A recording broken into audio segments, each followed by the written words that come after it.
Happy Pride Month, everybody! Did you know that Marvel has a lot of gay characters? Don't get me wrong, they're not all pillars of representation, but it turns out if you add up all the background goons, one-shot wonders, and the entire multiverse, there's too many for one video. And that kind of ruined my plans, not gonna lie. So today we're gonna be focusing specifically on just lesbian characters from the main continuity, that is 616, who have been explicitly confirmed on page. My apologies to most X-Men, but simply doing things like going to Japan for 2 weeks with your gal pal and coming back clad in full leather is not gonna be enough to cut it. No, you have to have said things like, "Sorry, youngster, boys aren't my style." Those are the immortal words of Victoria Montessi, Marvel's first official lesbian superhero. She premiered in 1992 in the book Darkhold, Pages from the Book of Sin, alongside her roommate Nash Salvato. The rest of the series would make it abundantly clear they meant that in a historical record sort of way. Fans of Marvel Rivals might recognize Victoria's name as being the same as that formula Moon Knight wants to use to wipe out everyone who owes him money. This is because the Montessis are an incredibly important family, though in the comics their main claim to fame is being incorruptible by the Darkhold. That's a big scary magic book written by totally not Cthulhu elder demon Cthon, that for the record can absolutely corrupt them. Yeah, in the pinnacle of circular reasoning, Victoria's father found out he was sterile, and to make sure the Montessi family lived on to fight against the Darkhold, he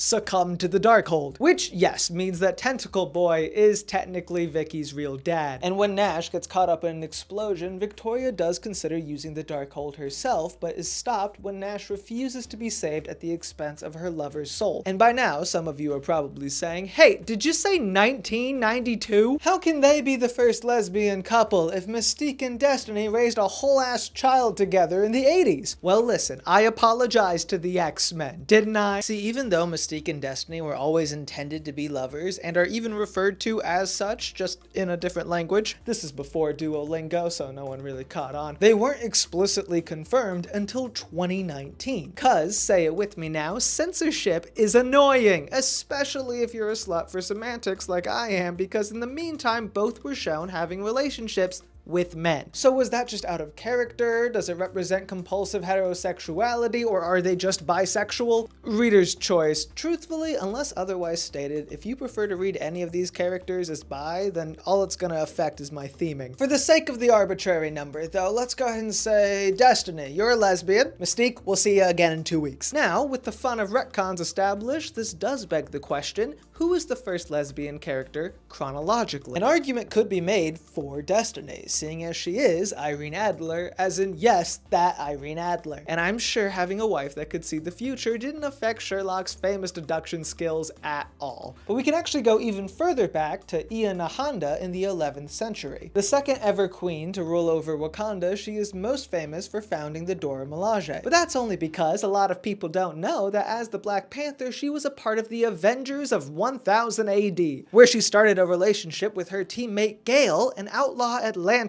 with the powers of the Iron Fist. God, I wish there was more information about Gale. But neither of them are the oldest because of a little thing called the Threshold, a mutant kingdom from 2 billion years ago. How was there a mutant kingdom roughly 2 billion years before humans existed? Time travel nonsense, obviously. How do we know about it? Time travel nonsense, obviously. Who's the lesbian? Her name is Theia, and guess what her power is? Okay, technically it's gravity control, but she uses it to do time travel nonsense, though only in one direction. So when Threshold started to fall, she literally merged with 2 other mutants and sent them hurtling forward into the far future, where they eventually met the Marauders, a team that luckily included Heather Tucker, aka Tempo, an ex-agent of the Mutant Liberation Front, whose powers allow her to twist the flow of time in her immediate vicinity. Coupling with Theia, they're able to go back in time to try and save the Threshold, where they fail miserably, but hey, it turns out they're the only reason they existed in the first place, so call it a draw. The important thing is they were able to resurrect the ones that had been to Krakoa, so Tempo and Theia were able to couple more officially. Now, I know I've made the joke about the X-Men a few times now, but there is some truth to it. Like, take the original New Mutants, a team that you could argue never had a straight member, but only one of them was ever confirmed. Quick side note, guys, even the dumb movie knows that Danny and Rain are in love with each other, so what are we doing? Anyways, the one I was talking about is Shan Koi Ma, aka Karma. A refugee from Vietnam, she was first introduced using her possession powers to play the most realistic Spider-Man game yet. Wasn't her fault. She thought he was a notorious criminal because of, the news. Anyway, she went on to help found the team before leaving and then reconnecting with them in 1998 at Burning Man, rocking a whole new look and flanked by lesbians, but her own sexuality wasn't confirmed until a few years later when sparks seemed to fly between her and Kitty Pryde. We're told that at one point it looked like they could be more than friends before Kitty realized that she just didn't go that way. Spoiler alert, we'll catch up with her in 2 weeks. Karma wouldn't be seen on page with a female lover until 2009, over 10 years after that Burning Man issue. But don't worry, she was still able to experience that classic milestone of getting set up with the one other gay person her friend knows. In this case, it was a barista named Luna DePaula, and nothing really came from it, but it's okay because right now Karma's in love with Gabrielle Diwa, aka Galura, who is like a nicer, less chicken-esque angel. She ended up joining the New Mutants because that record's still going strong. I'd also be remiss if I didn't mention Roxanne Washington, aka Bling, with an exclamation point. Don't forget the exclamation point. The daughter of 2 rappers, Roxanne's mutant power makes her skin look like rocks, and she is most famous to me as the sole relevant member of the Chevaliers, a team of X-Men trainees mentored by Gambit of all people, which went about as well as you'd expect. She actually came out during the whole Mystique pretending to be a teenager in order to seduce Remy arc, which we truly do not have time for. What matters is that these days she's in an open relationship with fellow elemental mutant Mercury. Now, if someone would just explain what open means to Pixie, we might have someone else to add to the list. But for now, let's talk a little bit more about Gambit, because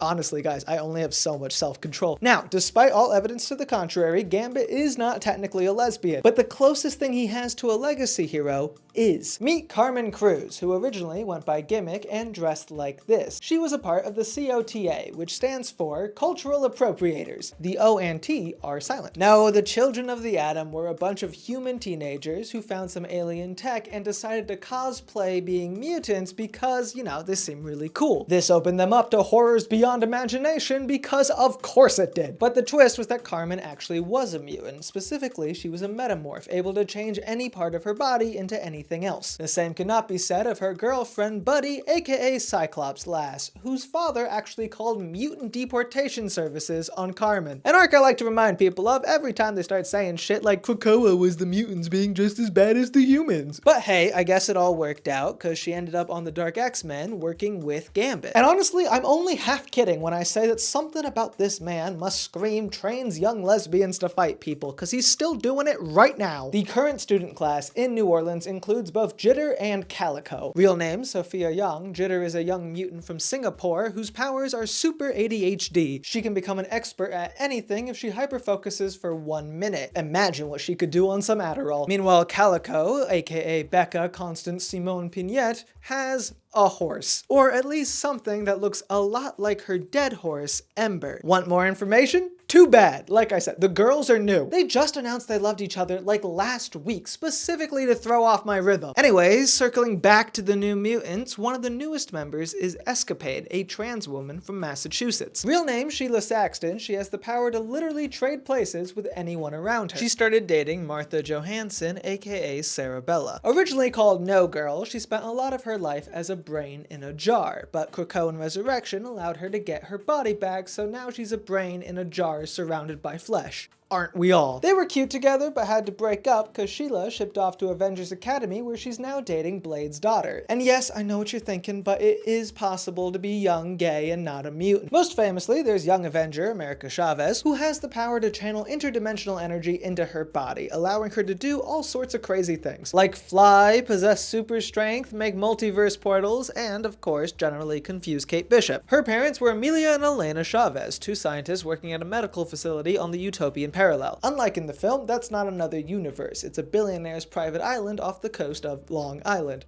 Just as whimsical. They were there trying to find a cure for the disease plaguing both of their daughters, but when they realized Mr. Moneybags was more interested in the kids' burgeoning powers, they died helping them escape. Which, while tragic, does make dating easier because you can bond with other orphans. That's how America got close to Ramon Watts, the sister of fellow West Coast Avenger, Fuse. Their mother had been ex-Dora Milaje and left behind all sorts of mysterious Wakandan jewelry. story. When the rest of the WCA got captured, Ramon donned one of the rings and found vibranium bonding to her skin, becoming a living suit of armor. Taking the name Alloy, she joined the team. The two dated for a little bit, but had to break up because America's always gonna be a New York girl at heart. Don't worry though, she struck up a new relationship with Lisa Halloran, an emergency medical technician, because every hero's gotta date at least one first responder eventually. Never to be outdone by the young Avengers, the champions have their own lesbian leading lady, Vivian, the Vision's gay daughter. Not to be confused with his gay, bi, or dead son. Viv is actually the sole survivor of that Robo family he once decided to build for himself, though not for lack of trying. But she got better and has said that attraction to boys is nowhere within me. And I know someone out there is saying that doesn't count, she's a robot. Well, joke's on you, she's a synthezoid. Also, she was human for a second, so shut up. Moving on, the Runaways have Karolina Dean. Her parents were soap opera stars and secretly supervillains, but even more secretly,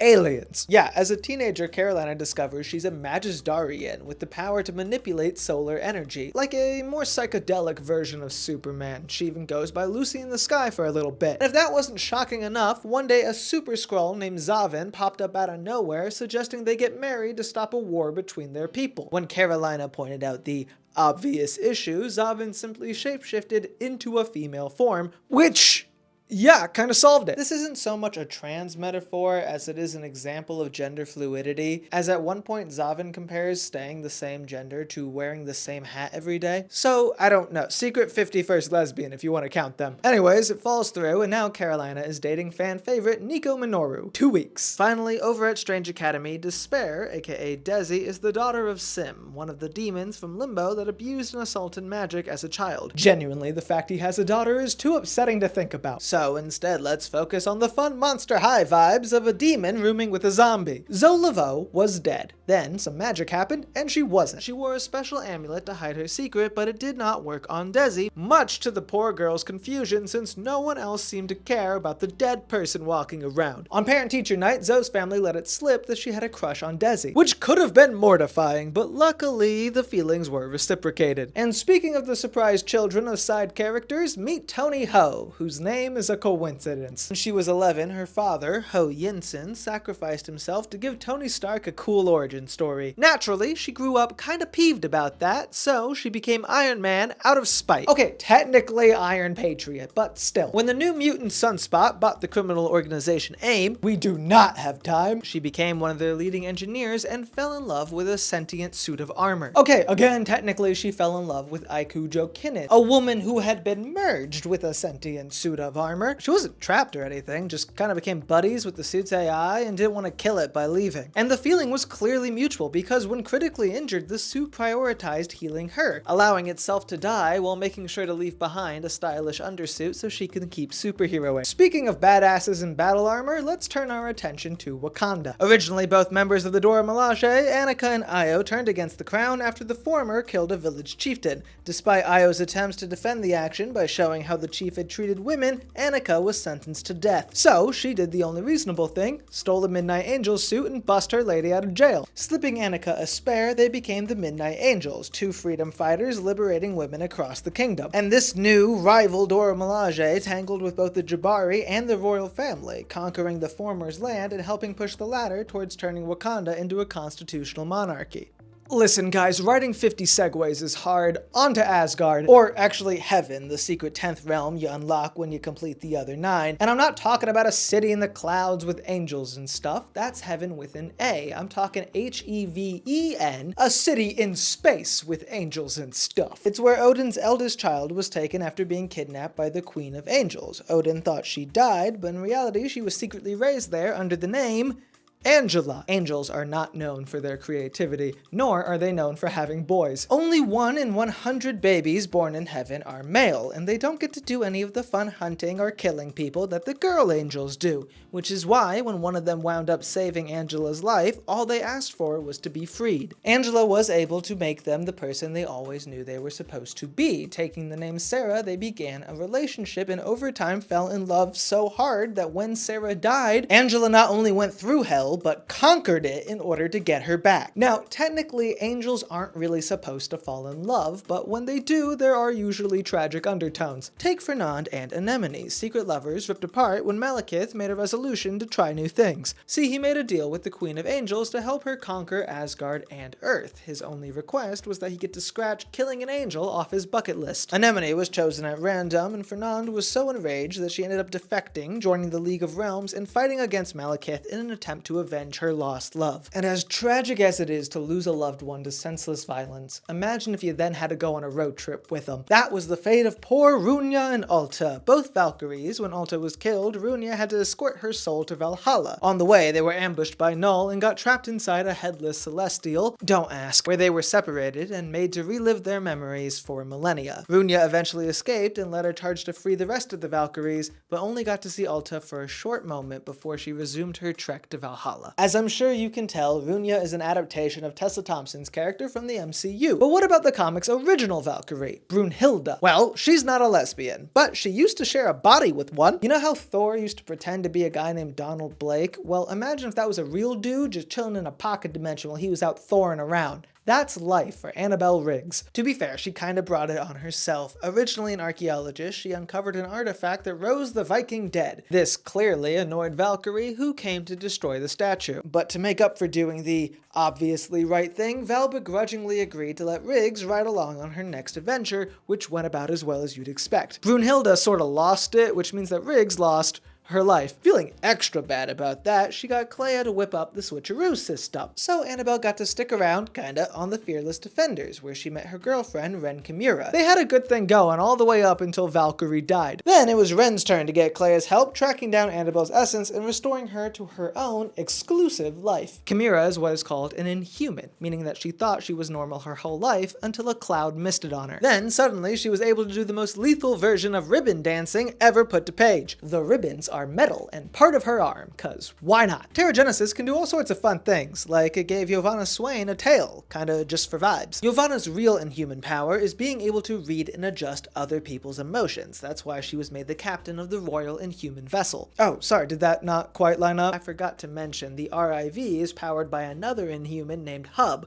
meaning Swain was able to have an emotional connection to its literal living heart. Obviously. That's enough Inhumans chat for one day, though. Back to the mutants. Negasonic Teenage Warhead was only ever meant to be a she-named-herself joke who died in the Genoshan Massacre in her first appearance. But then a little thing called Deadpool happened, and suddenly she's back, rocking a new look and new powers. Turns out she has unconscious reality warping abilities that she immediately does not want, so she figures out a way to ditch them. Unfortunately, that dooms the universe, as she needs those powers to set her on the path to kissing Yuki Ohara on an alien moon. Who is Yuki Ohara? She has no idea, but you know, something fixed point, that's definitely not Deadpool 2. But they have to make it work, and it just so happens Yuki is an Asian mutant girl with electricity powers who bears a shocking resemblance to movie Yukio, or at least more of one than comics Yukio. They do end up meeting on the moon and kissing, and everything works out. The same cannot be said for Megan Loeb. Megan is not a relevant character. Honestly, she's not even really a relevant person. She's just a regular gal. But that doesn't mean her life isn't horrifying, because regular people in Marvel have it rough. She was a victim of the villain Nightmare, who used her as a conduit to re-enter the world. Grateful that it worked, but annoyed that she rightfully pointed out that nothing in a nightmare could hurt her, he rewrote reality to make it to where she never met her wife on the way out the door. But hey, Loki tells her to just go meet her again and they'll probably still hit it off. So that makes it all better, right? Anyways, as terrible as inadvertently helping a villain is, it's still light years better than eating one. Yeah, one time Mr. Fantastic mind controlled a bunch of Skrulls to turn into cows, and then they got turned into hamburgers. Now, he did not mean for that to happen, but you know, it did. Everyone who ate those burgers gained the ability to shapeshift, as well as a blinding bone-level hatred for Skrulls, so they banded together to go kill them, cause that's fair. It wasn't until Heidi Slatkin, aka Riot, fell in love with a female Skrull named Eva that she started having doubts about their mission. After accidentally leading the rest of the kill crew to a restaurant full of Skrulls while on a date, she just barely managed to convince them in time that the real threat were those targeting the Skrulls in the first place. So they went and killed them instead. Simple storyplay. Now, don't worry, you don't have to eat any supervillains with a side of fries to make your life interesting. You can just become a thief. That's what Natima Nagosa did after running away from home at a young age, and basically became the Wakandan Black Cat. Going by Besa, she became a master thief in Birin T'Chaka, fighting both with and against the Black Panther, depending on her mood. What about the actual Black Cat? Also not a lesbian. She's dated some though, like Odessa Drake, leader of the Thieves Guild, and maybe all the guild. She told Gambit once that he was no longer king, and Marvel, I'm begging you, explain anything about the guilds. Oh, also there's Iron Cat. Yeah, that is aesthetically an amalgamation of Black Cat and Iron Man. And listen, I could give you lore. I could tell you that her name is Tamara Blake, that she was technically first introduced in the 80s, that she and Felicia studied under the same mentor, and that the armor actually belonged to Felicia before she stole it. But really, look at her. You get it. Sticking in the Spider-Man world for a second, there's also Jasmine, who is here to remind us all of the importance of work-life balance. She used her pull as an assistant at Parker Industries to get her girlfriend Rhonda a job there as a mutations expert. Then she got misted. Turns out Rhonda's an Inhuman, or as she calls it, God, as she took on the name Gloriana and went full supervillain. She even fought Spider-Man and injured some complete rando